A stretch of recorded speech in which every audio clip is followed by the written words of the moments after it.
Hi, this is Freya Robbins coming to you from Zollinger Mediation. And you know, next week is Valentine's Day. It's the season of love. And if the season of love is the season of love and it's about all the sweetness that we have for one another, then why in the world are there so many people breaking up around the holidays? Do you ever wonder that? I do. The reason I do is I have couples that come to me wanting a dissolution of marriage or a separation right after Christmas, right after Valentine's Day. And I've just noticed that this is a recurring theme, if you will, with couples. Why do you think that is? I think it is for several reasons, but one is that we have spent another holiday or holidays with him or her and the families that encompass those relationships. And we say to ourselves, I can't do this anymore. I can't go through one more holiday like I just went through with that person.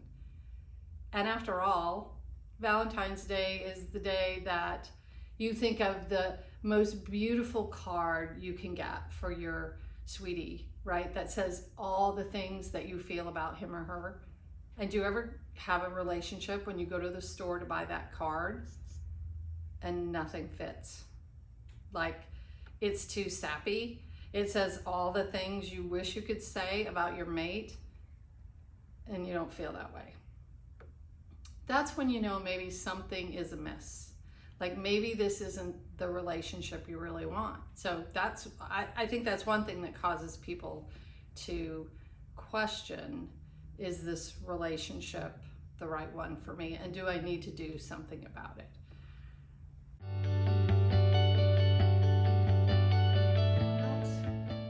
Because we're complex human beings.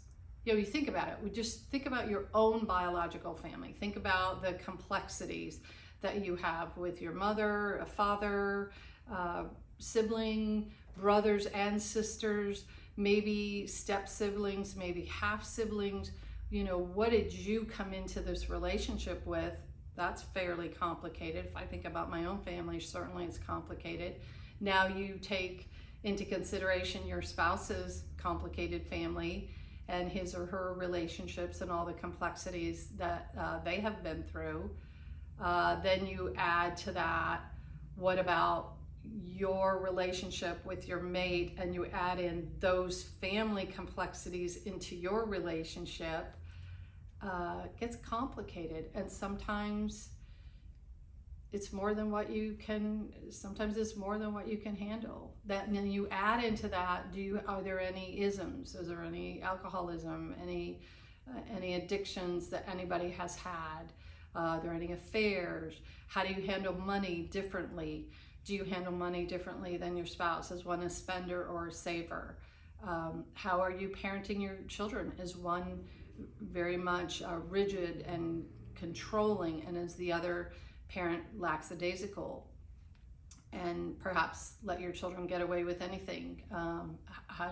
Is one a spender, as in, we just spend all the money and we live carefree and we don't have any plans, put our money away for the future. It's like we spend everything we have and more, and the other one really wants to save and they want some control and they want to be able to budget and they want to plan for their future, and they need to know answers.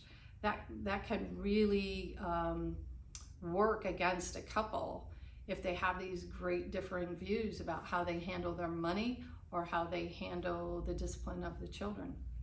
So those are oftentimes reasons that maybe we're very opposite, and we realized that when we met, and we were very attracted to that differentness.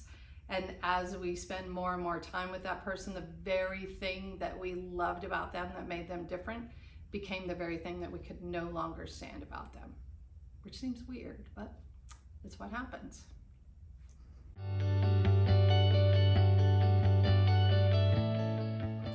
So I don't know if you have any experience at all with the love languages. There's the 5 love languages of Gary Chapman's book. And if you aren't familiar with it, I would highly recommend that you get familiar with it. It's a great read, but it's also wonderful to know yourself and to know what are your love languages. Like, what is it that you need from your mate? And then to match that up with what does your mate need. So if your mate's love languages are quality time and you're giving them gifts, that's not really meeting their needs. What their need is, they just need time with you. They don't need you to give them a gift. Or maybe they need words of affirmation. They need to be reminded what you admire and appreciate about them.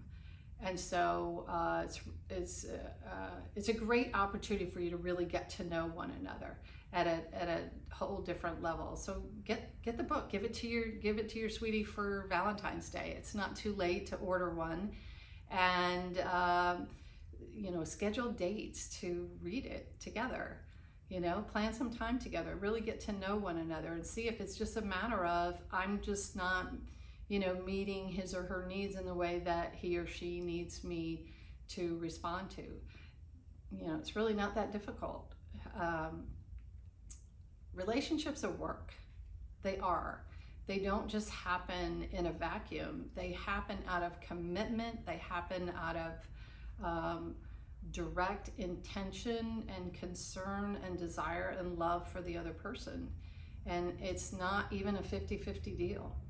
It's a you give 110 and they give 110. So if you think that your relationship is going to be a 50-50 deal, you're going to be sadly mistaken that the other person maybe isn't given 50%. Well, one day you might give 110 and the other day you only give 20, but the other person has to be willing to give more. That's part of the ups and downs of a relationship. Now, if that relationship doesn't work, you're going to be looking more at a 50-50 deal when we look at how we divide assets and liabilities, but we'll talk about that another time.